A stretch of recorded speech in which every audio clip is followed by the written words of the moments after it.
अपने अगले व्याख्यान के अंतर्गत आज हम लोग सेमेस्टर 1 के माइक्रो इकोनॉमिक्स के प्रारंभिक चैप्टर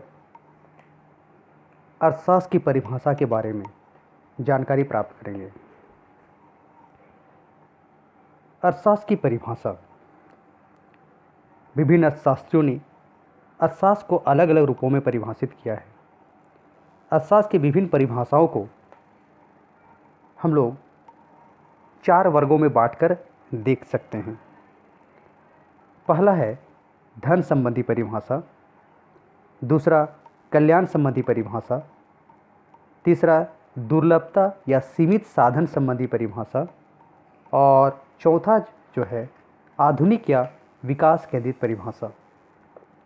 सर्वप्रथम हम लोग इन चारों परिभाषाओं को के प्रतिपादक या समर्थकों के नाम के बारे में जानकारी प्राप्त करते हैं।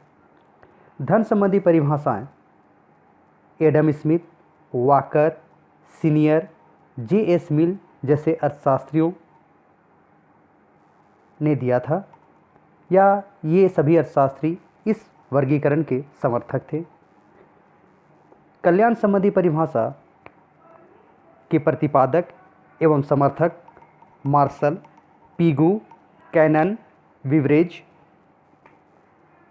वहीं दुर्लभता या सीमित साधन संबंधी परिभाषा के प्रतिपादक रॉबिन्स को माना जाता है और आधुनिक एवं विकास केंद्रित परिभाषा के प्रतिपादक सैमुअल्सन को माना जाता है। अब हम लोग धन संबंधी परिभाषा के बारे में जानकारी प्राप्त करते हैं।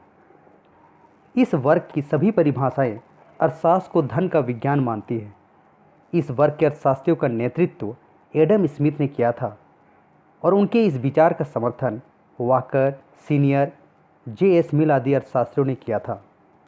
एडम स्मिथ ने अपनी प्रसिद्ध पुस्तक 1776 में 1776 में an inquiry into the nature and causes of wealth of nations, जिसे हम लोग संक्षिप्त रूप में वेल्थ ऑफ नेशंस भी कहते हैं, में अर्थशास्त्र की परिभाषा निम्न प्रकार से दी थी। अर्थशास्त्र वह अध्ययन है जो राष्ट्रों के धन के स्वभाव एवं इसके कारणों की जांच करता है, अर्थात धन संबंधी विज्ञान। परंतु यह एक उचित परिभाषा नहीं माना जाता है और मार्शल ने जो आगे चलकर कल्याण संबंधी परिभाषा दिए, उन्होंने इसकी आलोचना की, क्योंकि उनका मानना था मानव कल्याण के स्थान पर धन को अत्यधिक महत्व दिया गया है। धन एक साधन है, साध्य नहीं। कल्याण संबंधी परिभाषा। धन केंद्रित परिभाषाओं के फलस्वरूप जब अर्थशास्त्र को घृणित विज्ञान समझा जाने लगा था, कुछ अर्थशास्त्रियों ने अर्थशास्त्र के स्वरूप को नए दृष्टिकोण से प्रस्तुत करना उचित समझा। मार्शल ने अपनी पुस्तक प्रिंसिपल ऑफ इकोनॉमिक्स में मानव कल्याण संबंधी परिभाषा का प्रतिपादन किया। मार्शल के अनुसार अर्थशास्त्र जीवन के साधारण व्यवसाय में मनुष्य मात्र का अध्ययन करता है।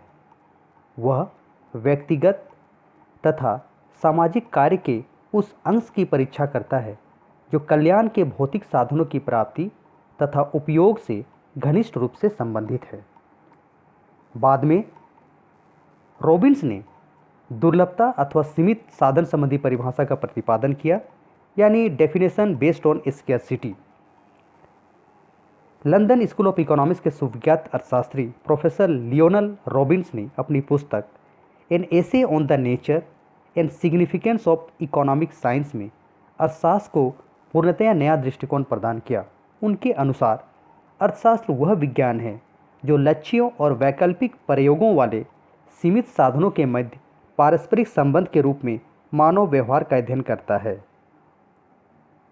हम ये जानते हैं कि मनुष्य की आवश्यकताएं अनंत होती हैं, वांट्स आर अनलिमिटेड, और उनको पूरा करने के साधन सीमित हैं, अर्थात means are limited.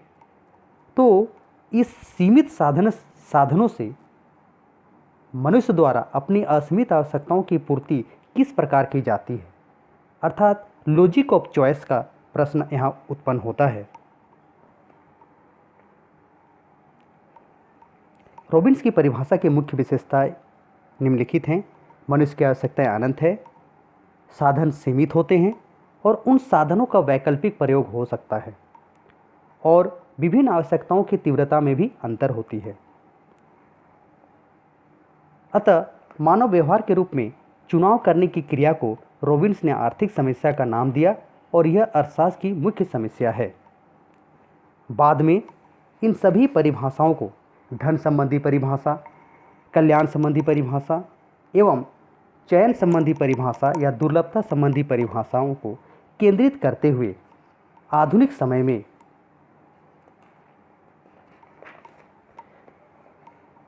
Professor Samuelson ने विकास संबंधी परिभाषा का प्रतिपादन किया।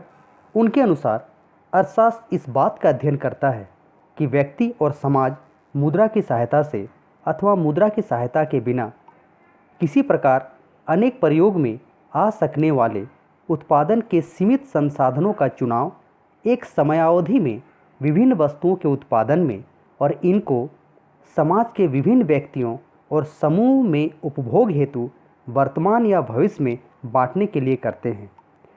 इसे हम लोग सामान्य शब्दों में इस प्रकार समझ सकते हैं कि अर्थशास्त्र में अध्ययन हम किस चीज़ का करते हैं। साधन सीमित हैं और आवश्यकताएं अनंत हैं, और जैसे जैसे जनसंख्या बढ़ते जाती है हमारी आवश्यकताएं और बढ़ती जाती है, आवश्यकता के प्रकार बदलते रहते हैं, आवश्यकताएं के विविध रूप आने लगते हैं। ऐसे में अर्थशास्त्र अपने सीमित साधनों से संपूर्ण जनसंख्या का किस प्रकार उनकी आवश्यकताओं को पूरा कर पाता है, अर्थात